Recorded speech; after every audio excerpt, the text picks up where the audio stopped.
ये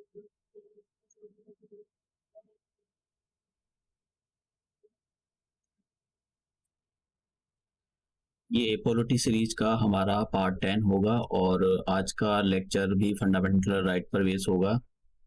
आज के लेक्चर में हम देखेंगे कुछ फंडामेंटल राइट और आयोग ने किस टाइप के उन फंडामेंटल राइट पर क्वेश्चन पूछे हैं पिछले सालों में, वो देखेंगे। और देखिए, आपको यूपीपीसीएस के पॉलिटी के पिछले साल के क्वेश्चन जरूर लगा के जाने चाहिए। अगर आपने कोई टेस्ट सीरीज ज्वाइन नहीं करी है तो आप भूल जाओ, लेकिन पिछले साल के क्वेश्चन आपको जरूर सॉल्व करके जाने चाहिए, क्योंकि पॉलिटी के क्वेश्चन 2023 में जब पेपर हुआ था तो वहाँ से शायद 30 क्वेश्चन पूछे गए थे, 30 या 32 क्वेश्चन थे। तो मैंने आपको कुछ सॉल्व भी कराए हैं पिछले वाले लेक्चरों में, और जो जिस टॉपिक में आता रहेगा मैं उसको उसी टॉपिक में सॉल्व कराता रहूंगा। तो पिछले साल के क्वेश्चन जरूर पॉलिटी के सॉल्व करके जाएं। इवन आपको ऐसे ही क्वेश्चन मिल जाएंगे रखे हुए। हाँ, हो सकता है कि कुछ आयोग क्वेश्चन डिफिकल्ट बना दे, लेकिन क्वेश्चन ऐसे ही आ जाते हैं। मतलब पिछले साल के क्वेश्चन बहुत रिपीट होते हैं, तो आपको पिछले साल के क्वेश्चन करने चाहिए। मैंने एक पॉलिटी की सीरीज चलाई हुई है, उसमें पिछले साल के सभी क्वेश्चनों को सॉल्व करके मैंने डाला हुआ है, तो आप वहां पर देख सकते हो। तो हम राइट टू इक्वलिटी कर रहे थे, और राइट टू इक्वलिटी के अंदर आर्टिकल 14, 15, 16, 17, 18 ये हमारे पास 5 आर्टिकल आते हैं। तो हमने आर्टिकल 14 कवर कर लिया, आर्टिकल 15, 16, और आज हम आर्टिकल 17 और 18 देखेंगे। और इन आर्टिकल पर बेस किस टाइप के क्वेश्चन आयोग ने पूछे हैं हम उनको भी सॉल्व करेंगे। तो सबसे पहले हम अपना आर्टिकल 17 स्टार्ट करते हैं। देखिए, आपको इनके जो आर्टिकल हैं, इनके टाइटल के बारे में आपको अच्छे से पता होना चाहिए, क्योंकि देखो, जब आप मतलब ये सॉरी मेंस में लिख रहे होंगे तो आपको आर्टिकल, जैसे आर्टिकल के बारे में आपको कहीं लिखना है, अपने आंसर को एक कॉन्स्टिट्यूशनल मोड देना है कि ठीक है, हमारा जो एस्पेक्ट है वो कॉन्स्टिट्यूशन का भी कवर हो जाए, तो आपको उसके अंदर आर्टिकल को भी लिखना पड़ेगा कि भाई किस टाइप का आर्टिकल है वो। तो ये आर्टिकल का टाइटल भी लिखना वाला, जैसे article 17 abolition of the untouchability. तो अगर आप ऐसा ब्रैकेट में डाल देते हो तो मतलब कहीं ना कहीं वो आपका आंसर उससे इनहांस हो जाता है, इसलिए वो वैल्यू एडिशन आंसर में करना जरूरी होता है। देखिए, तो आर्टिकल 17 क्या कहता है? आर्टिकल 17 ये कहता है कि अबोलिशन ऑफ द अनटचेबिलिटी। अगर किसी भी टाइप की अनटचेबिलिटी होती है तो उसको, हमारा जो कॉन्स्टिट्यूशन है कॉन्स्टिट्यूशन का आर्टिकल 17 ही कहता है कि आप किसी भी टाइप की अनटचेबिलिटी नहीं कर सकते हो। देखो, अनटचेबिलिटी का क्या मतलब होता है? देखो, अनटचेबिलिटी की अगर बात की जाए ना, तो इसको कॉन्स्टिट्यूशन में डिफाइन किया गया है, नहीं इसको एक्ट में डिफाइन किया गया है। ये जो हमारा एक्ट था, देखिए, अनटचेबिलिटी कैसे खत्म करोगे आप? अनटचेबिलिटी को खत्म करने के लिए एक तो आपको जो समाज में अवेयरनेस फैलानी पड़ेगी।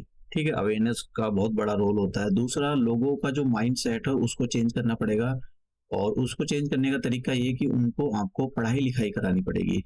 दूसरा और एक तरीका ये है कि आपको कोई एक्ट लाना पड़ेगा, ऐसा एक्ट लाना पड़ेगा जिसकी वजह से अगर कोई भी समाज में अनटचेबिलिटी को फैलाता है तो उसके खिलाफ कड़ी से कड़ी कार्रवाई की जाए। तो 3-4 चीजों से, लेकिन देखिए, अगर आप किसी को सरकारी नौकरी दे रहे हो या किसी को नौकरी दे रहे हो प्राइवेट सेक्टर में या फिर गवर्नमेंट सेक्टर में, तो उसको अनटचेबिलिटी खत्म नहीं होती है। इसी पर आयोग ने क्वेश्चन पूछा था कि अगर आप अनटचेबिलिटी को खत्म करना चाहते हो तो उसके लिए आप क्या करोगे। इवन आपसे इंटरव्यू में भी ये क्वेश्चन पूछा जा सकता है कि आप, अनटचेबिलिटी हमारे देश के अंदर काफी होती है, तो आप उसको कैसे खत्म करोगे। तो आपको 3-4 एस्पेक्ट्स के बारे में पता होना चाहिए। तो अनटचेबिलिटी के लिए एक एक्ट लाया गया था, ये था अनटचेबिलिटी ऑफेंसेस एक्ट 1955। फिर इसका नाम 1976 में चेंज करके सिविल राइट्स एक्ट 1955 कर दिया। तो आपको 2-3 चीजें अपने मेंस में लिखनी चाहिए कि सिविल राइट्स एक्ट 1955 ये सरकारों के द्वारा जो लॉ बनाया गया है, और एक हमारे पास आर्टिकल 17 है। अब देखिए, अनटचेबिलिटी के बारे में थोड़ा सा एक याद रखना कि अनटचेबिलिटी को ना तो हमारे कॉन्स्टिट्यूशन में डिफाइन किया गया है, और ये जो सिविल राइट एक्ट 1955 ना इसके अंदर डिफाइन किया गया है। तो अनटचेबिलिटी होती क्या है? देखिए, अनटचेबिलिटी का मतलब ये होता है, हमने एक अम्बेडकर साहब के बारे में अगर कहानी सुनी हो, वो कहानी नहीं है, रियल स्टोरी है, आप उनकी बुक पढ़ोगे तो अम्बेडकर साहब एक बार अपने पिताजी को रेलवे स्टेशन पर लेने के लिए जा रहे थे, और वे 2 भाई थे, अम्बेडकर साहब थे और उनके भाई थे। तो अब किसी वजह से वो ट्रेन में जो है लेट हो गए और मतलब ट्रेन उनके पिताजी जो उनको वहाँ पर नहीं मिले, तो वो वापसी जा रहे थे स्टेशन से अपने घर एक बैलगाड़ी से। तो वो जिसकी बैलगाड़ी थी वो एक अपर कास्ट से बिलॉन्ग करता था और ये लोअर कास्ट से बिलॉन्ग करते थे, दोनों भाई। तो ये आपस में बात करते हुए जा रहे थे, लेकिन इनको नहीं पता था कि जो बैलगाड़ी वाला है वो अपर कास्ट से बिलॉन्ग करता है और बैलगाड़ी वाले को नहीं पता था कि ये लोअर कास्ट से बिलॉन्ग करते हैं। ये आपस में बात करते हुए जा रहे हैं, तो इनकी बातों से जो है बैलगाड़ी वाले को ये पता लग गया कि ये जो है लोअर कास्ट से बिलॉन्ग करते हैं। तो बैलगाड़ी वाले ने इनका जो सामान था और इनको बीच रास्ते में ही उतार दिया। ठीक है, बीच रास्ते में इनका सामान फेंक दिया। तो ये थी अनटचेबिलिटी। उसने मतलब अनटचेबिलिटी का मतलब कि आपके दिमाग में कुछ, चाहे वो प्रिस्टली क्लास हो या कोई भी हो, उसने ऐसी चीजें आपके दिमाग में डाल दी कि देखिए, अगर कोई भी अब लोअर कास्ट से रिलेटेड कोई भी बंदा अगर मटकी से पानी पीता है तो देखो ये जो है हमारा धर्म इससे भ्रष्ट हो जाएगा। तो मतलब क्या है, आपको जो अनटचेबिलिटी क्यों फैलाई जाती है, क्योंकि ये वैदिक कल्चर से चली हुई आ रही है। और वैदिक कल्चर में जो प्रिस्टली क्लास, जो क्षत्रियाज क्लास थी ना, इन्होंने काफी डिस्क्रिमिनेशन किया है इन लोगों के साथ में। उनके दिमाग में एक बात बैठा दी कि भाई ये जो लोग होते हैं ये बहुत गंदे होते हैं, तो इनका कोई धर्म नहीं होता है, ये इनको हम पढ़ा नहीं सकते हैं। तो मतलब वही बात आगे चलकर मतलब लोगों के दिमाग में बैठ गई है और ये अभी तक बैठी हुई है। तो इसको खत्म करने के लिए लोगों को पढ़ाना जरूरी है।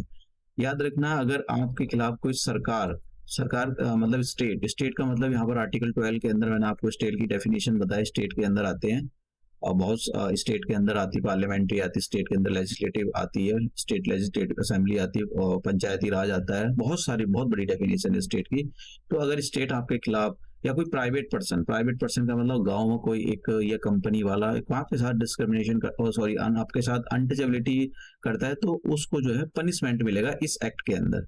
ठीक है, आप जो है सुप्रीम कोर्ट जाओगे कि देखो साहब हमारे साथ अनटचेबिलिटी हुई है, तो मतलब हमको जो है एक प्राइवेट पर्सन जो है हमारी मतलब जो भी है कास्ट के आधार पर या उसके आधार पर हमारे साथ अनटचेबिलिटी की है, तो फिर आप जाओगे। देखो हमारे देश में ये अभी भी है, ऐसा नहीं कि ये एक्ट आ गए तो ये सब कुछ खत्म हो गया। ये एक्ट आने से कुछ नहीं होता। लोगों का जब तक माइंड सेट चेंज नहीं होगा तब तक ये खत्म नहीं हो सकता है। तो क्योंकि देखो सब कुछ जो होता है, अगर आपको कोई लंबी लड़ाई लड़नी है या अपनी आइडियोलॉजी को फैलाना है, तो आपको उनके दिमाग में बैठाना चाहिए, ना कि आपको उनको डराना धमकाना चाहिए। तो दिमाग में बैठाने के लिए आपको एक ये काम कर सकते हो कि सारी चीजों को आप धर्म से जोड़ दो। जैसे मैं आपको एक एग्जांपल बताता हूँ। दिल्ली के अंदर तो मतलब धर्म से अगर आप चीजों को जोड़ देते हो तो वो कैसे बहुत लंबी जाती है, बहुत दूर तक जाती है। मैं आपको इसका एक एग्जांपल बताता हूँ कि दिल्ली के अंदर होता क्या है। दिल्ली के अंदर ये होता है कि यहाँ पर अगर मान लो जैसे किसी के घर के आगे गाय ने गोबर कर दिया या बैल ने गोबर कर दिया, तो उसको बहुत ही शुभ माना जाता है। ठीक है, और लोग, यहाँ के जो लोग हैं, ये चाहते हैं कि कोई गाय आए और उनके घर के आगे गोबर करे। और सबको पता है कि गाय के गोबर में कितनी बदबू मारती है कितना, लेकिन फिर भी लोग परहेज नहीं करते। क्यों? क्योंकि उनको जो ये जो प्रिस्टली क्लास है उन्होंने इनको समझा रखा है भाई, अगर गाय जब भी वो पूजा पाठ होता है कि अगर गाय तुम्हारे घर के आगे गोबर कर देती थी है, ठीक है, तो उसको गाय को जो है ये खिलाना चाहिए, वो खिलाना चाहिए, गाय हमारी माता है। तो ये सारी धर्म से रिलेट कर दी। तो इसलिए लोग जो है गाय को बहुत ही पवित्र मानते हैं और उसका वो जो अगर गोबर करती है तो उसके गोबर जो मतलब करती है तो उसके बदबू से कोई मतलब नहीं है। सबको पता है कि ये गंदगी फैला रही है, लेकिन उनको कोई मतलब नहीं, क्योंकि वो चीज जो है धर्म से जोड़ दी गई है। ऐसे ही अगर आप किसी भी चीज को धर्म से जोड़ देते हो तो आपकी जो आइडियोलॉजी है और जो आपके जो विचार है बहुत लंबे जाते हैं। यही रीजन है हमारे देश के अंदर, चाहे कोई बिजनेसमैन है और चाहे कोई पॉलिटिशियन, हर चीज, हर कोई बंदा धर्म से जोड़कर देखता है अपने आप को। तो क्योंकि हमारा जो देश है वो डाइवर्स कंट्री है, इसलिए हमारे देश की जो पॉलिटिक्स ये बोली जाती है, हमारे देश की जो पॉलिटिक्स है वो मंडल में है या फिर कमंडल में है। कमंडल का मतलब रिलीजन और मंडल का मतलब यहाँ पर जो है मतलब राजनीति, जो मतलब जो कास्ट सिस्टम है। ठीक है, कास्ट सिस्टम पर बेस है। तो हमारे यहाँ पर दो टाइप की राजनीति होती है रिलीजन की, क्योंकि हमारा देश बहुत बड़ा मतलब डाइवर्स कंट्री है। तो हमारे यहाँ पर अलग अलग टाइप के लोग रहते हैं, तो इसलिए हमारे यहाँ पर हर चीज को धर्म से जोड़ा जाता है। इवन आप किसी भी दूसरे देश में चले जाओ, वहाँ भी जो है धर्म से जोड़कर देखते हैं, जबकि इंडिया एक सेकुलर कंट्री है। तो अब बात करते हैं आर्टिकल 18 के बारे में। आर्टिकल 18 क्या कहता है? Abolition of the titles. अब ये टाइटल्स के बारे में पढ़ लेते हैं। भाई टाइटल्स होता क्या है? देखो मैं आपको एक बात बताता हूँ, 2-3 चीज़ों में आप जो है डिफरेंशिएट कर लो। एक तो टाइटल्स और अवार्ड्स। अवार्ड्स को ही ऑनर बोलते हैं कि भाई आपको आपने समाज के अंदर कोई भी अच्छा काम किया है तो आपको जो है जो स्टेट होता है, स्टेट का मतलब हो गया यहाँ पर भारत सरकार हो गया या फिर स्टेट गवर्नमेंट हो गया, कोई भी आप या सिविल सोसाइटी हो गई, वो आपके काम की सराहना करेगी, आपको कोई अवार्ड देगी, सम्मान देगी, क्योंकि आपने सोसाइटी में जो बहुत अच्छा काम किया है। सोसाइटी में जो है लोगों को ऊपर उठाने के लिए या अनटचेबिलिटी को खत्म करने के लिए बहुत अच्छा काम किया है। एक और दूसरी साइड है, टाइटल वाली साइड। टाइटल वाली साइड क्या है? टाइटल वाली साइड का मतलब ये हुआ कि टाइटल का क्या मतलब होता है। देखो पहले होता क्या था कि अंग्रेज जो थे, पहले हमारे यहाँ पर अंग्रेजों ने मतलब 200 साल तक राज किया। तो अंग्रेजों ने 200 साल तक कोई वैसे ही राज नहीं किया। तो अंग्रेज बड़े चालाक थे। अंग्रेज क्या काम करते थे, हमारे यहाँ पर खैर प्रिंसेस होते थे, अभी भी, अब तो खैर नहीं है।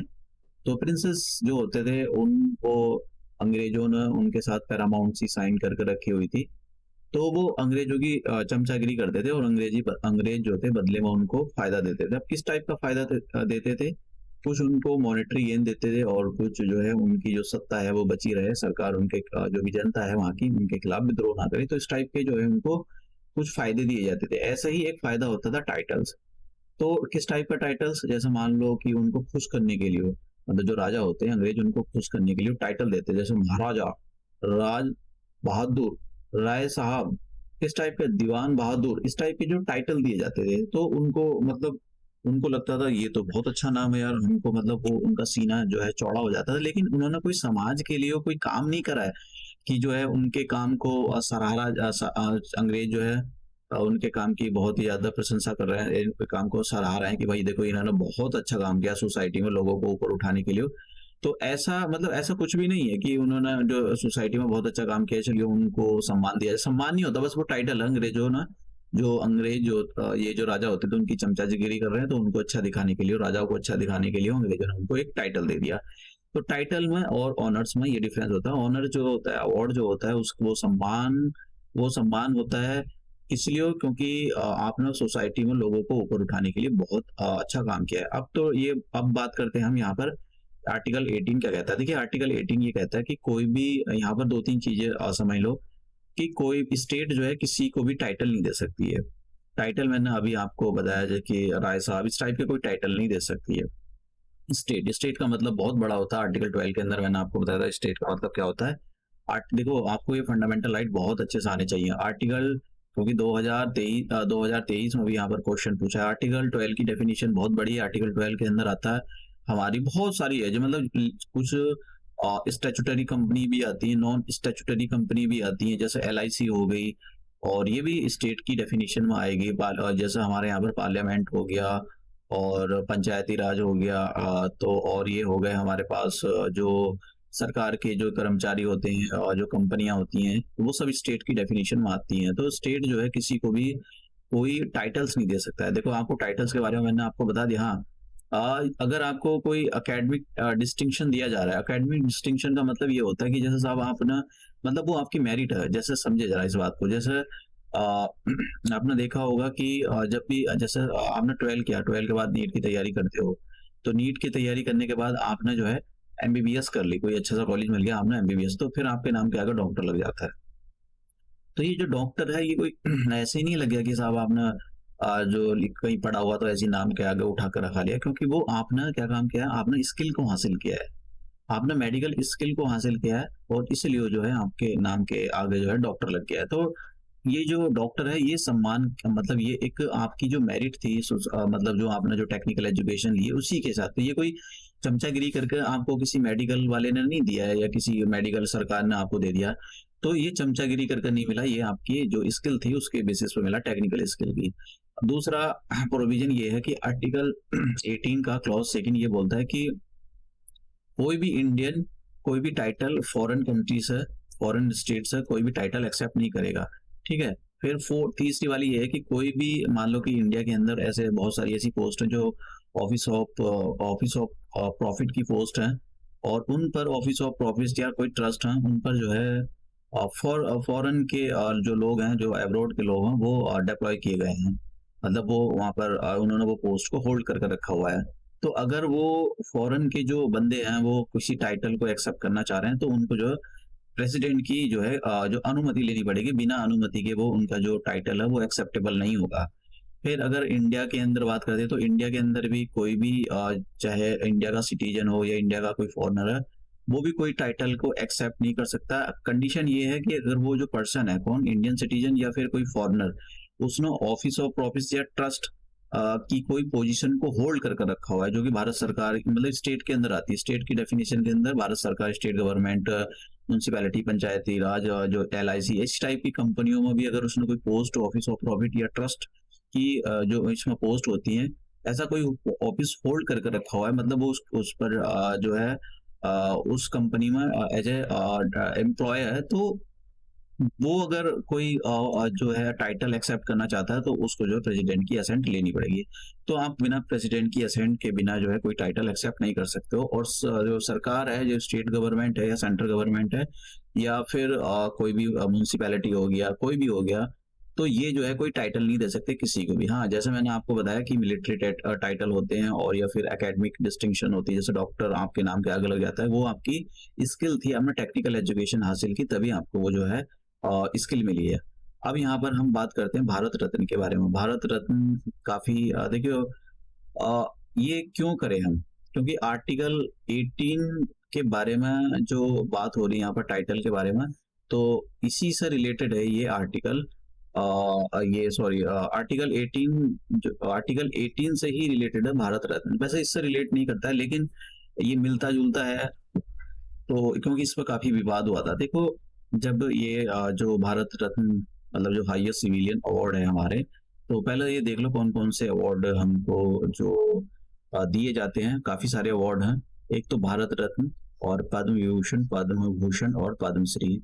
ये जो अवार्ड हैं, ये 1954 में इनकी जो स्टार्टिंग हुई थी, और 1954 में अभी हम देखेंगे कि डॉक्टर राधाकृष्णन और CV रमन को ये अवार्ड मिले थे। और राजगोपाल, वो अभी हम देखेंगे, तो उनको ये जो है राजगोपालाचारी को ये अवार्ड मिले थे। इन सबसे पहले 1954 में जब ये अवार्ड स्टार्ट हुए थे, तो ये 3 लोग थे जिनको सबसे पहले ये अवार्ड मिले थे। तो इस अवार्ड के बारे में, हम भारत रत्न के बारे में मैं यहाँ पर बात कर रहा हूँ। तो ये जो स्टार्ट हुआ था 1954 में, ये अवार्ड स्टार्ट हुए थे। और फिर देखो, ये जब अवार्ड दिए जा रहे थे, तो इनकी जो वैलिडिटी थी, मतलब इनकी जो मतलब इन पर सवाल उठाए गए और इनको सुप्रीम कोर्ट में खींचा गया। फिर पहले तो देखो 1954 में स्टार्ट हो गए, और 1970, अब जरा हिस्ट्री समझो। 1954 में भारत, ये जो सिविलियन अवार्ड स्टार्ट हुए, और हाईएस्ट सिविलियन अवार्ड है भारत रत्न। 1975 से लेकर, और इस टाइम इंदिरा गांधी की सरकार थी, और 1970 तक इमरजेंसी लगी। तो इसी को देखते हुए जनता दल, एक जो मिलीजुली सरकार थी, उसमें कोएलिशन पार्टी थी, तो जनता दल, तो जनता पार्टी के नाम से, जनता दल नहीं, जनता पार्टी के नाम से एक पार्टी बनी, जिसमें बहुत सारे लोग थे, कुछ कांग्रेस को छोड़कर आ गए थे।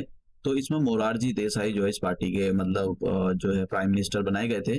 तो उस टाइम पर मोरारजी प्राइम मिनिस्टर थे। कब से, देखो 1970 तक ये इमरजेंसी खत्म हो गई, क्योंकि 1977 से लेकर 1979 तक मोरारजी की सरकार आ गई। तो मोरारजी ने क्या किया, एक तो क्योंकि वो जीते इसलिए होते, क्योंकि इंदिरा गांधी ने जो इमरजेंसी लगा दी थी, और इमरजेंसी को देखते हुए उनका काफी क्रिटिसिज्म हुआ था इंदिरा गांधी का, तो उसी देखते हुए जनता पार्टी जो है सत्ता में आ गई थी। और इसके जो प्राइम मिनिस्टर थे, वो थे, मतलब जनता पार्टी के प्राइम मिनिस्टर नहीं, इंडिया के प्राइम मिनिस्टर मोरारजी देसाई थे, जो इस पार्टी से आते थे। तो उन्होंने 1977 के अंदर ये जो अवार्ड थे, ये जो भारत रत्न अवार्ड थे, और ये इनको सबको बंद कर दिया था। कब तक बंद करेंगे, जब तक इनकी सरकार रहेगी। तो इनकी जो सरकार थी वो 1970 से लेकर 1979 तक रही, फिर उसके बाद इनकी सरकार गिर गई। तो फिर चौधरी चरण सिंह आए। चौधरी चरण सिंह के आने के बाद में फिर से इलेक्शन होते हैं, तो 1980 में इंदिरा गांधी फिर से इलेक्ट होकर आ जाती है, और 1984 के अंदर इंदिरा गांधी जी की जो है असैसिनेशन हो जाता है, उनकी हत्या हो जाती है। तो ये 1980 में जब इंदिरा गांधी की वापसी होती है तो इंदिरा गांधी ने फिर से इन अवार्ड को रिज्यूम कर दिया, फिर से इनको जो है अवार्ड को देना शुरू कर दिया। तो ये जो अवार्ड देने की कहानी थी, जो मैंने थोड़ा हिस्टोरिकल बैकग्राउंड बता दिया, थोड़ा सा पता होना चाहिए, यूपीएससी के अंदर यहाँ से क्वेश्चन पूछा गया था तो मैंने ऐसे ही बता दिया। पीसीएस के लिए इतना जरूरी नहीं है, लेकिन कुछ क्वेश्चन पीसीएस के मतलब क्वेश्चन ही काफी क्वेश्चन आजकल ऐसे टफ बना हो गया पेपर। देखो, एक तो कई कई लाख 10-10 लाख लोग जो बच्चे फॉर्म भरते हैं और इतनी पोस्ट होती नहीं है, 500,000 पोस्ट होती है पीसीएस की। उसमें मतलब दुनिया भर के टांग खिंचाई होती है, आयोग पेपर अब कराएगा वो कराएगा, तो पेपर जो है आयोग मुश्किल ही बनाता है।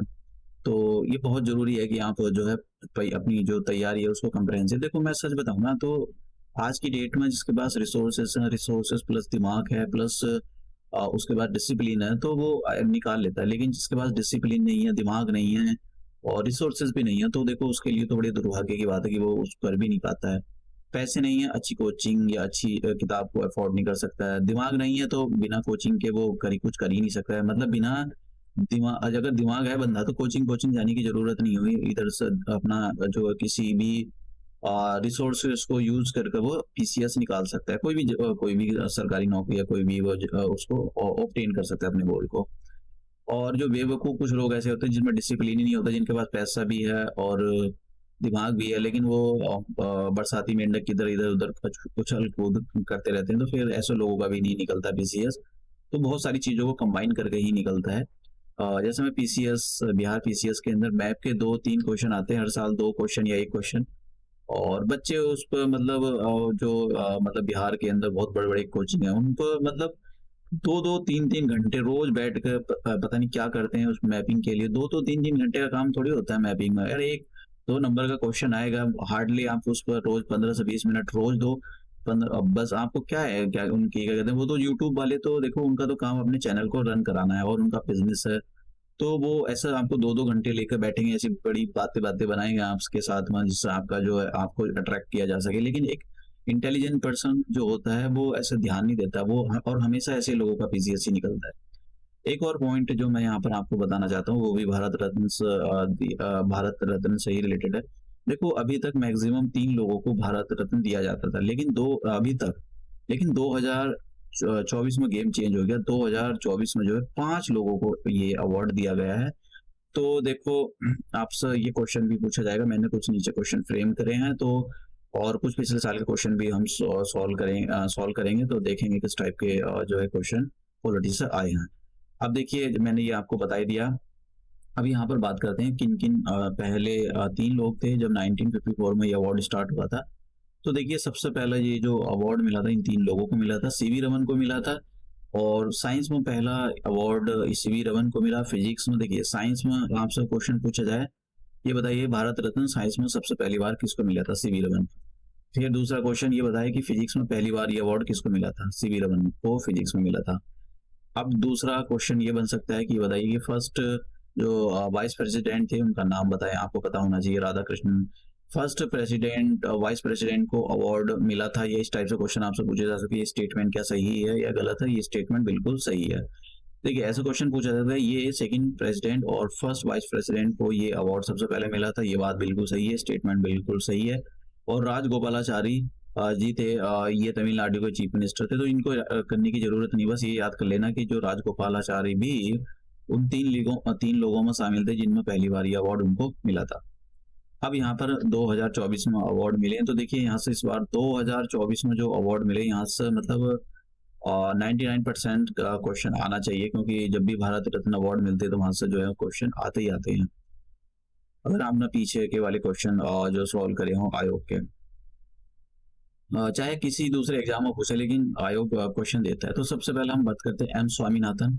तो इस बार जो अवार्ड 2024 में मिला, तो स्वामीनाथन को भी अवार्ड मिला है, क्योंकि इन्होंने एग्रीकल्चर में जो रेवोल्यूशन लाई, इसलिए एग्रीकल्चर में रेवोल्यूशन लाने के लिए इनको father of the green revolution in India बोला जाता है। तो देखिए, यहाँ पर शब्दों पर ध्यान देना है। Green revolution of the world या father of the green revolution, ऐसा शब्द आता है, तो या फिर ऐसा शब्द आता है father of the green revolution in India. तो इन दोनों के आंसर अलग अलग होंगे। क्या आंसर होंगे अभी हम देखेंगे। अगर ये आता है कि father who is the father of the green revolution in India, तो हम स्वामीनाथन का नाम लगाएँगे। और अगर ये आता है कि who is the father of the green revolution in the, मतलब ग्रीन रेवोल्यूशन ही आ गया, तो आपको और जो नॉर्मन वो लोग हैं उनका नाम आपको लिखना पड़ेगा, मतलब लिखना नहीं पड़ेगा, वहाँ पर आएगा उसी पर ऑप्शन पर आपको टिक करना पड़ेगा। तो स्वामीनाथन को मिला ये अवार्ड। फिर ये अवार्ड मिला है चौधरी चरण सिंह को। देखो ये चौधरी चरण सिंह जो थी ये 5th प्राइम मिनिस्टर बने। जैसे मैंने आपको बताया था कि 1977 से लेकर 1979 तक मोरारजी देसाई इनकी सरकार थी। फिर 1979 में इनकी सरकार गिर गई, तो कुछ टाइम के लिए 1979 से लेकर और 1980 तक जो है इनकी जो चौधरी चरण सिंह की इनकी सरकार आई, इनकी ये सत्ता में पावर आए। हालांकि इनका जो टेन्योर था काफी छोटा था। फिर उसके बाद में इलेक्शन होते हैं, 1980 में इलेक्शन होते हैं और इंदिरा गांधी जीत का जाती है। तो ये चौधरी चरण सिंह जो थे ये जो है 5वें प्राइम मिनिस्टर थे 1979 से लेकर 1980 तक, तो इनको ये अवार्ड मिला। तो इन्होंने मतलब जो फार्मर्स के राइट थे उनको काफी बल दिया। देखो मैं आपको एक बात बताता हूँ कि वैसे चौधरी चरण सिंह का जो टेन्योर था वो बहुत छोटा था, और ये मुझे लगा हर एक प्राइम मिनिस्टर को दिए ना देना चाहिए, क्योंकि देखिए यहाँ पर पॉलिटिक्स हुई थी बहुत बड़ी। बीजेपी ने क्योंकि चौधरी चरण सिंह की जो पार्टी है वो बीजेपी से अलाइन है, तो इनको अपोजिशन पार्टी ने टारगेट किया था कि भाई ये तो पॉलिटिक्स के उसके लिए वोट बैंक के लिए जो है वो ये कर रहे हैं। क्योंकि ये कहीं बात सही है, क्योंकि देखो इतना बड़ा कंट्रीब्यूशन भी नहीं है इनका फार्मर। अभी देखो हमारे देश के अंदर सच बताऊं तो 3 चीजों को बिल्कुल काम नहीं होता, एजुकेशन, हेल्थ और एग्रीकल्चर। अगर आपको कोई कहे ना कि हमने इसमें बम फाड़ दिया, सूरज पूरब से पश्चिम से उग गया, मतलब तो वो झूठ बोलने के सिवाय कुछ नहीं कर रहा है। इन 3 चीजों को सच बताऊं कुछ नहीं हो रहा है इन 3 चीजों को। बहुत ही देखो खर्चा नहीं हो रहा है, सरकार और स्टेट गवर्नमेंट और सेंट्रल गवर्नमेंट खर्चा ही नहीं कर रही है इन 3 चीजों पर। अभी जो फार्मर थे उनका प्रोटेस्ट था, तो उनमें कुछ अपोजिशन पार्टी के भी मुद्दे थे और कुछ जेन्युइन मुद्दे थे, कुछ वैसी पॉलिटिकल मुद्दे थे। तो मतलब एक्चुअल में नहीं हो रहा है इनका काम यहाँ पर। हमारे यहाँ पर बहुत बड़ी रेवोल्यूशन चाहिए, जैसे ग्रीन रेवोल्यूशन आई हमारे यहाँ पर एग्रीकल्चर में, ऐसी रेवोल्यूशन चाहिए, एजुकेशन में भी चाहिए और हेल्थ सेक्टर में भी चाहिए। अब फिर हमारे पास पीवी नरसिम्हा राय, तो देखो इनका तो बनता है, पीवी नरसिम्हा राय को तो खैर ये अवार्ड बनता है, क्योंकि इन्होंने देखो 1991 के अंदर जो है इन्होंने एलपीजी रिफॉर्म लाए, ठीक है, जो हमारी इकोनॉमी है उसको लिबरलाइज किया। तो ये 9th प्राइम मिनिस्टर से इस पर सेपरेट क्वेश्चन भी बनता है कि ये बताए कि जो हमारे देश के अंदर ऐसे कौन से प्राइम मिनिस्टर हैं, इस पर क्वेश्चन पूछा भी गया है कि जो जिन्होंने इकोनॉमिक रिफॉर्म्स लाए थे, पहली बार उन्होंने इंडियन इकोनॉमी को जो है लिबरलाइज किया था। ठीक है, तो इन्होंने इंडियन इकोनॉमी में लिबरलाइज करने वाले पहले जो है पीएम थे। तो 1901 से लेकर ये 1960 तक रहे ये इंडिया के प्राइम मिनिस्टर, तो इसके बारे में आपको पता होना चाहिए, इसलिए इनको ये अवार्ड दिया गया है। तो ये इनका तो बनता भी है लेकिन चौधरी चरण सिंह का तो भगवान जाने इन्होंने ऐसा क्या कर दिया। ऐसे बहुत सारे लोग हैं जिनको भारत रत्न देना चाहिए, लेकिन ये पॉलिटिकल मुद्दा था, पोजीशन ने काफी उठाया था। कपूरी ठाकुर, देखिए अगर बीपीएससी की आप तैयारी कर रहे हो तो कपूरी ठाकुर के बारे में अच्छे से पढ़ कर जाना आप, क्योंकि यहाँ से क्वेश्चन जरूर आ सकता है। हालांकि मैं इसको जब बीपीएससी के लिए लेक्चर अपलोड करूंगा तो इसमें अलग से डालूंगा इसके लिए। तो कपूरी ठाकुर को भी इस बार ये जो है अवार्ड दिया गया है। देखो इन्होंने काफी अच्छा काम किया है। इन्होंने जो वहाँ का जो रिजर्वेशन था वो लोगों तक पहुंचाने में उसकी बहुत ही हेल्प करी है। वहाँ जो सोशियो बैकवर्ड क्लासेस थी उनको काफी ऊपर उठाने में बहुत अच्छा काम किया, तो इनका तो बनता है कपूरी ठाकुर का। फिर एल के अडवाणी, देखो एल के अडवाणी को आप जोड़ सकते हो कि हमारे यहाँ पर हिंदू धर्म, जैसे मैंने कहा कि हमारे यहाँ पर पॉलिटिक्स होती है, हिंदू धर्म की पॉलिटिक्स, मुस्लिम धर्म की पॉलिटिक्स होती है। क्यों? क्योंकि हिंदू धर्म के ज्यादा लोग रहते हैं इंडिया के अंदर। तो एल के अडवाणी ने क्या किया था, ये कोई वो नहीं थे, इन्होंने जो राम जन्मभूमि मूवमेंट चला, तो इन्होंने इस मूवमेंट को ऊपर उठाने में बहुत बड़ा रोल प्ले किया है। क्योंकि जो आज अयोध्या में राम मंदिर बना है वो कहीं ना कहीं इस मूवमेंट की देन है। तो इनको इसलिए दिया गया है। तो आप जोड़ सकते हो कि ये हिंदू धर्म से रिलेटेड है। तो इस पर भी बहुत ज्यादा मतलब बहुत टांग खिंचाई हुई थी। लेकिन ये तो सच बात है कि जो है हमारे देश के अंदर प्राइम मिनिस्टर जो है वो मतलब किसी को भी अवार्ड दे देते हैं। देखो ऐसे बहुत सारे लोग हैं जिनको अवार्ड देने की जरूरत है, लेकिन नहीं दिया जाता। उनकी जो काम है उसको सराहाया भी नहीं जाता, इग्नोर कर दिया जाता है।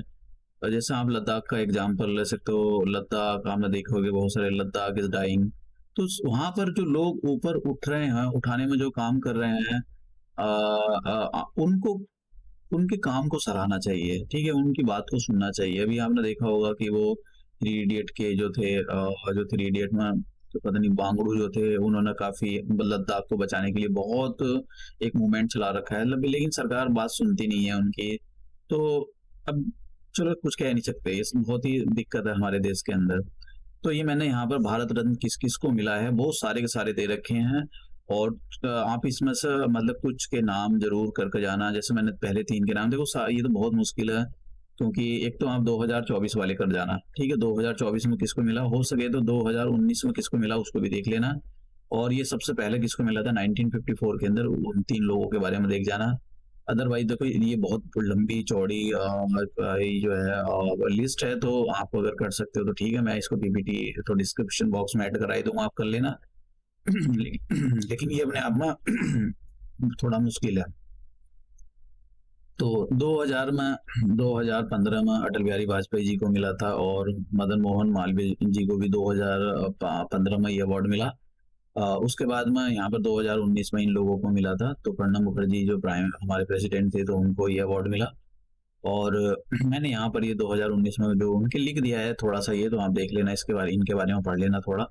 इनके बारे में यहाँ पर जरूरी नहीं है 2019 के पूछे जाए, 2024 के जरूर करके जाना। तो मैंने आपको बताया कि father of the green revolution कौन है, नॉर्मन नॉर्मन बोरलॉग। तो इनके बारे में आपको पता होना चाहिए।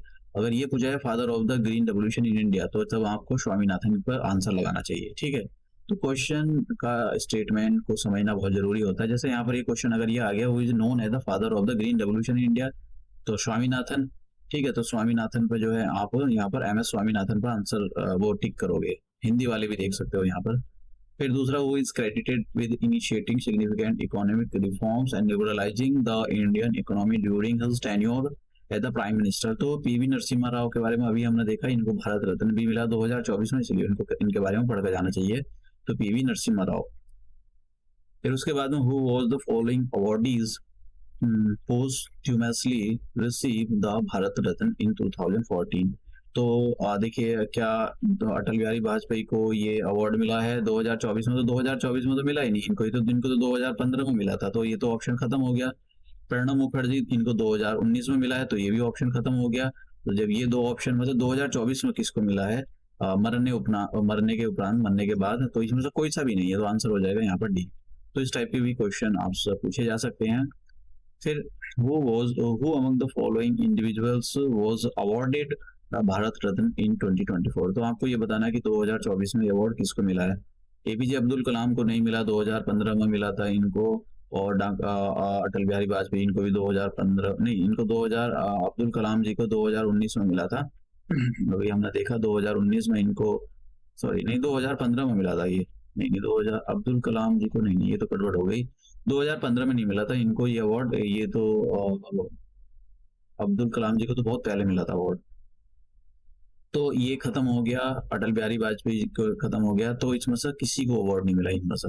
2024 की बात हो रही है, अवार्ड तो मिला हुआ है लेकिन 2024 में नहीं मिला है, ठीक है? इनको प्रणब मुखर्जी को भी अवार्ड मिला हुआ है, अब्दुल कलाम जी को भी अवार्ड मिला हुआ है, सबको मिला हुआ है भारत रत्न, लेकिन 2024 में नहीं मिला है, ठीक है?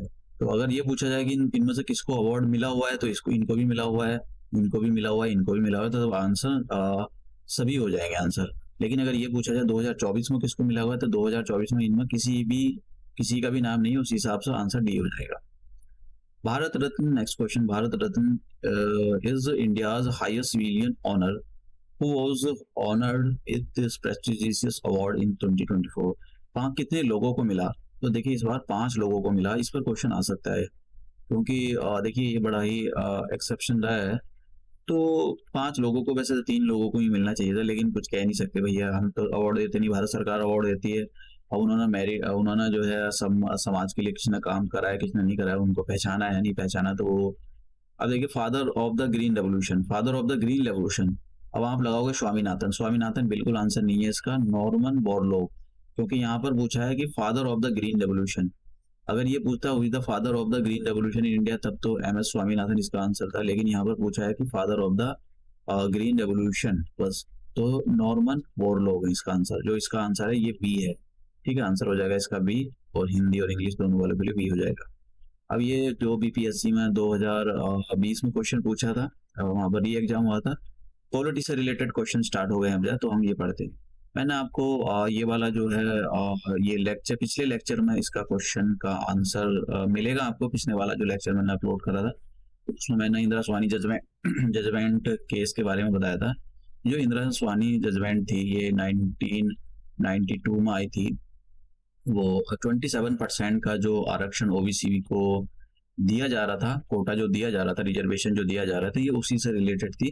तो यहाँ पर यही बताना है कि ये जो Indira Swani versus union of India case था, ये किस इश्यू को लेकर जो है सुप्रीम कोर्ट ने अपनी जजमेंट दी थी regarding the issue of the OBC reservation in the government employment. ये सही बात है, इसी को लेकर दी थी। बेसिक स्ट्रक्चर की जो डेफिनेशन थी, बेसिक स्ट्रक्चर की जो थ्योरी थी, वो केशवानंद भारती केस 1973 में जो आया था, तो उससे रिलेटेड थी। तो कितनी बार केशवानंद भारती के वाले केस बताओ, कितनी बार क्वेश्चन आया, 10 बार क्वेश्चन पूछ लिया है। इवन यूपीपीसीएस में 2022 में भी क्वेश्चन पूछा है, 2022 में इसी पर क्वेश्चन पूछा था। बात करते हैं approve the reservation on the, नहीं 2022 में नहीं पूछा, 2023 में जो है बेसिक स्ट्रक्चर कौन से केस में जो सुप्रीम कोर्ट ने दिया था, 2023 में पूछा है। ठीक है, 2023 में पूछा है, पिछले साल जो प्रीलिम हुआ था। एक्सटेंड द रिजर्वेशन, एक्सटेंड से रिजर्वेशन भी नहीं था, नन ऑफ द, ये भी नहीं है।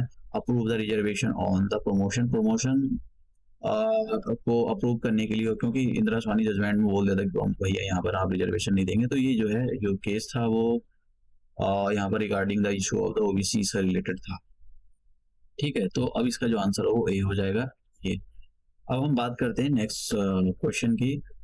What is the position of the right to property in India. तो राइट टू प्रॉपर्टी, इसका भी जवाब आपको पिछले वाले लेक्चर में मिल जाएगा, और नहीं मिला तो नेक्स्ट वाले लेक्चर में आपको मैं इसके बारे में डिटेल्स डिस्कवर करूंगा डिटेल्स। वैसे यहाँ पर मैं आपको बता देता हूँ, देखो जब हमारा कॉन्स्टिट्यूशन बना 1950 में, ये मतलब लागू हो गया, तो उस टाइम पर राइट टू प्रॉपर्टी हमारा एक फंडामेंटल राइट था। ठीक है, राइट टू प्रॉपर्टी एक फंडामेंटल राइट था, और इसको अलग अलग आर्टिकल में रखा हुआ है। जैसा आर्टिकल 19 की क्लॉज 1 की भी सब क्लॉज एफ, तो इसमें रखा गया था एक आर्टिकल, इससे 31 रिलेटेड था, 2 आर्टिकल थे। तो अब देखिए हमारे देश के अंदर लैंड रिफॉर्म करने थे। लैंड रिफॉर्म का मतलब यही होता कि जिन लोगों के पास जमीन बहुत ज्यादा थी, उनकी जमीन छीन के जो है, मतलब उनसे जमीन लेकर गरीबों को देने की, जिनके पास कुछ नहीं था, जिससे वो जो है अपनी जिंदगी गुजर बसर कर सके। तो जमीन छीननी है, तो अगर उनसे जमीन छीनोगे, जमीन उनकी हथियाओगे, सरकार हथियाएगी, तो वो कोर्ट जाएंगे तो फिर भी किसी चतानी शुरू होगी। तो फिर हुआ ये, क्योंकि फंडामेंटल राइट था ना ये उस टाइम पर, तो फंडामेंटल राइट को आप ऐसे नहीं छीन सकते हो। तो फंडामेंटल राइट को छीनने के लिए आपको या तो उसको हटाना ही पड़ेगा फंडामेंटल राइट से। तो राइट टू प्रॉपर्टी जो है एक फंडामेंटल राइट था पहला। तो फिर उसके बाद में 44 कॉन्स्टिट्यूशनल अमेंडमेंट एक्ट हुआ, और ये जो अमेंडमेंट एक्ट था 1978 में होता, और ये मोरारजी देसाई ने किया था, जो जनता पार्टी थी उनके जो लीडर थे मोरारजी देसाई, उन्होंने किया था 1978 के अंदर। तो उस एक्ट के अंदर ये जो राइट टू प्रॉपर्टी राइट हटा दिए गए थे। ये दोनों आर्टिकल 19 की क्लॉज 1 का सब क्लॉज एफ ये हटा दिया था, इसको ओमिट कर दिया था। आर्टिकल 13(1) ये इसको ओमिट कर दिया था। तो ये 2 आर्टिकल हटा दिए गए थे। तो अब आर्टिकल जब ये हटाया गया, तो फिर इसको क्या बनाया गया, फंडामेंटल राइट से हटा कर इसको जो है एक नया आर्टिकल इंट्रोड्यूस किया गया, आर्टिकल 300A पार्ट, ये आर्टिकल 300A पार्ट 12 के अंदर आता है। तो इसको लीगल राइट बनाया गया है। ठीक है, ये जो है लीगल राइट है, ना कि लीगल राइट, ना कि ये जो है फंडामेंटल राइट है, ये लीगल राइट। फंडामेंटल राइट और लीगल राइट में ये होता है कि अगर लीगल राइट है तो हम सुप्रीम कोर्ट नहीं जा सकते, ये नहीं बोल सकते कि हमारे फंडामेंटल राइट वायलेट हो गया, तो सुप्रीम कोर्ट आपके आर्टिकल 32 का यूज नहीं करेगा। तो अब यही बताना है कि ये जो फंडामेंट राइट टू प्रॉपर्टी है, वो उसकी पोजीशन आज कैसी है। क्या ये लीगल राइट है अवेलेबल टू द सिटीजन, केवल सिटीजन के लिए अवेलेबल है। देखो ये इतना स्टेटमेंट, लीगल राइट अवेलेबल, ये बिल्कुल ठीक है। लीगल, दूसरे वाले statement legal right available to, last में क्या है, यहाँ पर सिटीजन दे रखा है, और यहाँ पर एनी पर्सन। ठीक है, तो लीगल राइट जब अवेलेबल होता है तो वो एनी पर्सन अवेलेबल है। एनी पर्सन का मतलब हो गया, मतलब ऐसा नहीं कि हमेशा लीगल राइट एनी पर्सन के लिए अवेलेबल होते हैं। तो एनी पर्सन का मतलब हो गया, या तो आप कोई लिविंग थिंग हो सकती है, या non living thing. Non living thing में हो सकता है आपके पास कोई कंपनी हो, जैसे LIC होगी, तो LIC के भी अपने जो है लीगल राइट है, अपने जो है लीगल राइट है। क्या ये फंडामेंटल राइट है? फंडामेंटल राइट तो नहीं है, तो ये भी नहीं है, ये भी नहीं है, और तो आंसर है हमारे पास बी।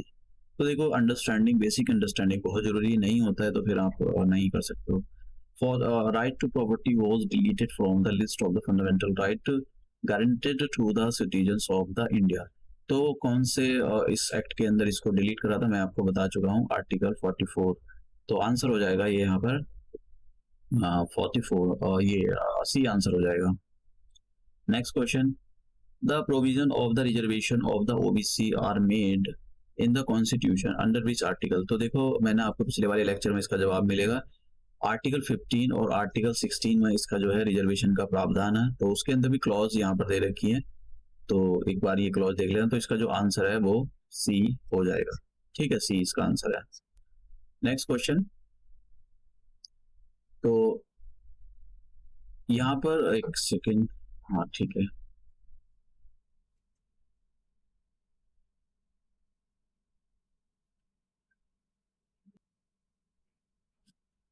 ये नेक्स्ट क्वेश्चन ट्राई करो। तो यहाँ पर आर्टिकल देखिए क्या बोला है, under what provision of the constitution untouchability has been abolished? तो आर्टिकल 17 के बारे में अभी हमने देखा, तो आर्टिकल 17 के बारे में ये बात की जा रही है। नेक्स्ट क्वेश्चन, देखो ये क्वेश्चन काफी इंपॉर्टेंट क्वेश्चन है, इवन ये अपने आप में इसको बोलो बहुत डिफिकल्ट क्वेश्चन है। जब भी आपको क्वेश्चन पेपर डिफिकल्ट सेट करना हो तो असर्शन रीजनिंग वाले क्वेश्चन सेट करो। असर्शन रीजनिंग वाले में क्या होगा कि अगर आपको रियलिटी में उसकी टॉपिक की अंडरस्टैंडिंग है तभी आप कर सकते हो, अगर नहीं है तब तो देखो लेफ्ट राइट ये होना चाहिए, वो होना चाहिए, फलाना होना चाहिए, ढिमकाना होना चाहिए, यही करते रहोगे। अब जरा बात करते हैं, untouchability is the worst form of structural violence. Assertion तो ये है, reason untouchability has been practice in the name of religious sanctions. तो बात करते हैं दूसरा वाला, सॉरी पहले वाले स्टेटमेंट की बात करते हैं, असर्शन की बात करते हैं कि असर्शन ठीक है या गलत है। Untouchability is the worst form of structural violence. देखो स्ट्रक्चरल वायलेंस का क्या मतलब होता है, अगर आपको किसी पर्टिकुलर कम्युनिटी को टारगेट करना है तो कैसे करोगे? उसको डंडे से मारोगे या 10 दिन के लिए जेल में डालोगे? अगर उसको आपको टारगेट करना है तो आप उसके खिलाफ एक पॉलिसी बनाओगे, लॉन्ग टर्म की पॉलिसी। किस टाइप की? उसको जोड़ो धर्म से। जैसे जैसे आपने देखा होगा वो मटकी वाली जो लोअर कास्ट वाले होते थे, वो मटकी से पानी अगर पी रहे हैं, मान लो कि ये मटकी रखी हुई है कहीं, और इसमें से एक बंदा आता है जो लोअर कास्ट से है और एक बंदा और आता है जो अपर कास्ट से है। तो लोअर कास्ट वाला पानी जब इस मटकी से पिएगा और अगर इस वाले बंदे को पता लगता है कि ये लोअर कास्ट से है, तो वो अनटचेबिलिटी अगर करता है तो जो है वो इस मटके से बिल्कुल पानी नहीं पिएगा। वो बोलेगा भाई तुमने मटका जो है खराब कर दिया है, मेरा धर्म भ्रष्ट हो जाएगा, ये दुनिया भर की चीजें मतलब वो बोलेगा। तो ये क्या है, आपने पूरी तरह से स्ट्रक्चर कर रखा है। अगर किसी भी लोअर कास्ट वाले बंदे ने ये कुछ भी गलत काम करा तो समझ लो उसको धर्म से जोड़कर देखा जाएगा। तो मतलब क्या हो गया कि आपने पहले से ही उसके खिलाफ उसको मतलब उनको बर्बाद करने के लिए, उनके खिलाफ वायलेंस करने के लिए पहले से आपने सारी चीजों को प्लान करके रखा हुआ है और उनको जोड़ कर रखा हुआ है अपने धर्म से। तो ये जो लिखा है ना, untouchability is the worst form of the structural violence, मतलब जो अनटचेबिलिटी होती है वो स्ट्रक्चरल वायलेंस की सबसे खतरनाक फॉर्म होती है। परमाणु बम गिरा दो आप किसी पर, मर जाएगा, और 200 साल बाद फिर से हो सकता है कि वो जमीन फिर से हरी भरी हो जाए। लेकिन अगर अपना आइडियोलॉजी किसी के दिमाग में, बुरी आइडियोलॉजी आपने किसी के दिमाग में डाल दी तो वो 200 या हजारों सालों में भी खत्म नहीं होगी। इसका सबसे अच्छा एग्जाम्पल अनटचेबिलिटी, जो कि वैदिक कल्चर से चली हुई आ रही है और अभी तक हमारे भारत के अंदर वो उसका जो प्रिवेल करती है, अभी भी एग्जिस्ट है। वो लोग अभी भी जो है अनटचेबिलिटी को खूब खूब परफॉर्म करते हैं, मतलब खूब लोगों के साथ करते हैं। वो देखो किताबों में लिखने से कुछ नहीं होता, ग्राउंड लेवल पर आप उतरोगे तब पता लगेगा आपको कि रियलिटी क्या है। ठीक है, तो अनटचेबिलिटी अभी भी होती है हमारे देश के अंदर। तो अनटचेबिलिटी इज द ये worst form of the structural violence, तो ये स्टेटमेंट बिल्कुल ठीक है। दूसरा, untouchability has been practice in the name of religious sanction. तो जैसे मैंने बताया अनटचेबिलिटी जो है वो हमारे देश में मतलब रिलीजन के नाम पर होती है। तो भाई उसको एक अच्छा एग्जाम्पल मैं आपको बता देता हूँ कि कैसा बहुत अच्छा एग्जाम्पल है कि कैसा हमारे हिंदू धर्म के अंदर मतलब बहुत ही ज्यादा, जैसे मान लो आपने, बहुत अच्छा एग्जाम्पल है ये, आपने देखा होगा कि हिंदू धर्म के अंदर मान लो कोई पर्सन है बहुत ही क्रिमिनल है, रेप करें, इसने चोरी करी, डकैती करी, मतलब ऐसा कोई काम नहीं है जिसने इस बंदे ने ना करा हो। लड़का हो सकती, लड़की हो सकती, कोई भी हो सकता है।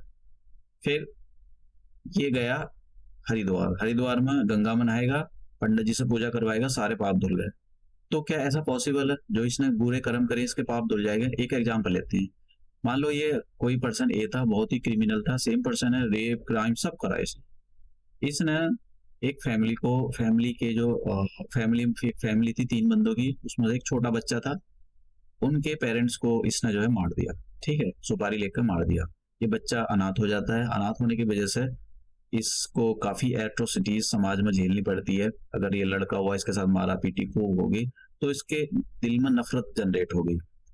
इस टाइप की नफरत जनरेट होगी कि इसको किसी ने मैनिपुलेट कर दिया कि भाई ठीक है, देखो तुम्हारे साथ कितना गलत हुआ, तुम आतंकवादी बन जाओ, तो ये आतंकवादी बन गया। अब जब ये आतंकवादी बनेगा तो क्या ये सोसाइटी के लिए ठीक होगा? बिल्कुल ठीक नहीं होगा। ये अनस्टेबिलिटी फैलाएगा, जो मासूम लोग भी मारे जाएंगे। लेकिन ए पर्सन को देखो, ए पर्सन हरिद्वार गया और इसने 10 साल के बाद पूजा पाठ कराई, पूजा पाठ कराने के बाद ये पवित्र हो गया। इसको अब देखो जरा, इसकी वजह से कितना बड़ा यहाँ पर जो चेन बन गई। ये बंदा जो छोटा बच्चा था, बड़ा क्रिमिनल बनाया है, टेररिस्ट बनाया है, ये अपने गैंग को कितनों को जोड़ता चला जाएगा। ठीक है, कितनों को जोड़ेगा। जैसा आप देख सकते हो यहाँ पर, जैसा बिश्नोई गैंग हो गया, तो इसने कितनों को जोड़ रखा है। मासूम बच्चों को कुछ मारे जाते हैं, कुछ तो सब। तो ये क्या है? ये हमारे हिंदू धर्म के अंदर बहुत ही वाहियात किस्म का आइडिया है कि आप जो है क्राइम करो, रेप करो, कुछ भी करो, वहां चले जाओ। अरे तुमने क्राइम कर दिया, रेप कर दिया, लेकिन आप जरा उसके पॉइंट ऑफ व्यू से देखो जो खो चुका है आपसे। एक और एग्जांपल देता हूँ। अभी वैसे मैं शादी वगैरह ब्याह में नहीं जाता हूँ, फिर भी समझो। जैसे ए पर्सन है और एक ए है मेल और बी है फीमेल। तो जब शादी होती है हिंदू धर्म में, जब 7 फेरे लेते हैं, तो वहां पर पंडित जी जो है, मैंने एक बार जब हो रहा था तो मैं बैठा हुआ था, मैंने देखा तो यहाँ पर मैंने कहा ये क्या ड्रामा है। तो पंडित जी यहाँ पर जो है इनके मतलब इसने, मान लो पर्सन ए है, ये जो ए लिखा हुआ है लड़का है, इसने खूब रेप वेप करे, खूब एकदम चोरी डकैती खूब करे। लड़की बी है, इसने भी खूब रेप राप खूब करे। ऐसा मतलब लड़कियां भी रेप करती हैं, ऐसा नहीं होता है कि लड़कियां रेप नहीं करती हैं, करती हैं। इन लोगों को नहीं पता है, उनको पढ़ना चाहिए। तो ये भी चोरी डकैती खूब करती हैं। लेकिन पंडित जी बैठे हैं यहाँ पर, कथा इन्होंने जो है अपनी वो करा, और इन्होंने ऐसे मंत्र मंत्र पढ़ दिए कि इनके पुराने, इन्होंने ऐसा पुराने जो पाप जो है इनके धुल गए, अब ये जो है पवित्र हो गए। तो मतलब क्या वाहियात किस्म का आइडिया है कि जिस बंदे ने जो बुरे कर्म करे उसके 4 मंत्र पढ़ने से, 4 शब्दों के पढ़ने से क्या कोई वो उसके पाप धुल सकते हैं? बिल्कुल नहीं धुल सकते। तो हमारे हिंदू धर्म के अंदर ये वाहियात किस्म का आइडिया जो है फैल रहा है, और इसको धर्म से जोड़कर देखा जाता है। ठीक है, तो मतलब इस पर मतलब हर एक, चाहे कोई कोई भी हो, हिंदू धर्म मतलब कोई भी हो, इसको विचार करना चाहिए कि ये क्या किस टाइप का है। आपको सोसाइटी में ऐसा काम ही नहीं करना चाहिए कि आपका ये आप, लेकिन वो ऐसा गलत काम करते हैं। ये होता है, गलत काम करेंगे, फिर वो पंडित जी से बुलाएंगे, थोड़े मंत्र वंत्र पढ़वाएंगे और बस उनके पाप धुल गए। फिर वो गलत काम करेंगे, मतलब यही होता है उनका। आज एक रेप करा, फिर पंडित जी को बुलाया, फिर से उसको पूजा पाठ करा ली, उसको पवित्र कराया, फिर रेप करा, तो मतलब कितना ये हिंदू धर्म में होता है हमारे। तो अब हाँ, ये दोनों जो हम इस क्वेश्चन को कर रहे थे, तो यहाँ पर क्या है, बोथ स्टेटमेंट दोनों ठीक है, और जो स्टेटमेंट आर है, रीजन है, वो असर्शन को अच्छे से एक्सप्लेन करता है। नेक्स्ट क्वेश्चन, ये आईएएस में पूछा गया था क्वेश्चन। तो सिंपल सा क्वेश्चन है वैसे, तो यहाँ पर पूछा है कि which one of the following categories of the fundamental right incorporate protection against the untouchability form of the discrimination। देखो मैंने आपको राइट टू इक्वलिटी के बारे में बताया, तो राइट टू इक्वलिटी के बारे में आर्टिकल 14 आता, 15 आता, 16 आता, 17 आता, 18 आता है। तो राइट टू इक्वलिटी के बारे में जो आर्टिकल 17 अनटचेबिलिटी को अबोलिशन ऑफ द अनटचेबिलिटी के बारे में बात करता है, तो वो यहाँ पर यही कह रहा है कि भाई ये बताओ, जो ये जो आर्टिकल है एबोलिशन ऑफ द अनटचेबिलिटी, ये किसके अंडर आता है? राइट टू इक्वलिटी के अंदर आता है। तो इसका जो आंसर है ये डी है। तो इसका डी आंसर है। 2020 में यूपीएससी के अंदर क्वेश्चन पूछा गया था। यहाँ पर क्वेश्चन आपके अगर आगे ये क्वेश्चन आ गया है, ये यूपीपीसीएस का क्वेश्चन है, जो अगर आ गया कि भाई आप ये इंटरव्यू में आपसे पूछा जाए कि ये बताइए कि आप हमारे देश अनटचेबिलिटी को कैसे खत्म करोगे, तो ये मत बोल देना सरकारी नौकरी देंगे सबको, फलाना देंगे, पैसे बांट दो, ये कर दो, फलाना कर दो, ढिमकाना कर दो। रीजनेबल वो देने चाहिए। देखो, एक तो मेकिंग लॉ, स्ट्रिक्ट लॉ बनाने चाहिए अगर कोई भी अनटचेबिलिटी को परफॉर्म करता है। दूसरा, इंप्रूव एजुकेशन, एजुकेशन को इंप्रूव करनी है, जिससे उनकी जो खोपड़ी में जो गंदगी भरी हुई है, वो कई सौ वैदिक कल्चर से आ रही है, वो खत्म हो चुके, खत्म हो मतलब खत्म। दूसरा, पब्लिक अवेयरनेस, लोगों को बताया जाए भाई ऐसा कुछ नहीं होता है। चाहे आप किसी भी धर्म से आए हों, लेकिन सब जो है एक ही है, वो है इंसानियत। क्या प्रोवाइडिंग जॉब और सर्विस अनटचेबिलिटी खत्म होती है भैया, ये इसका तो कोई रोल नहीं होता है। तो आंसर कितना हो जाएगा, 1 2 3 तीनों को मिला दो तो ए आंसर है इसका। आप समझ गए हो? तो इस टाइप के क्वेश्चन भी पूछे गए हैं। ये वाला क्वेश्चन वैसे मैंने करंट अफेयर का क्वेश्चन ऐसे ही डाल दिया है, पूछा गया है ये क्वेश्चन। तो आप जरा इसको ट्राई करना। भोपाल, आपको ये बताना कि when did the Bhopal gas tragedy occur. तो भोपाल गैस के बारे में जब आप पढ़ोगे तो आपको कौन सी गैस रिलीज हुई थी, ठीक है, मिथाइल आइसोसाइनाइड, और कौन से प्लांट्स रिलीज हुई थी, यूनियन कार्बाइनाइड। तो इसके प्लांट के बारे में भी आपको याद रखना चाहिए। तो ये हमारा जो है आज का लेक्चर था। देखो लेक्चर बड़े ही होंगे क्योंकि कंप्रेहेंसिवली स्टडी आपको करनी है, तो आपको इनको अच्छे से फॉलो करना पड़ेगा। तो हम ये लेक्चर यहीं समाप्त करते हैं और मिलते हैं अपने नेक्स्ट लेक्चर में नए क्वेश्चनों के साथ में, नए टॉपिक के साथ।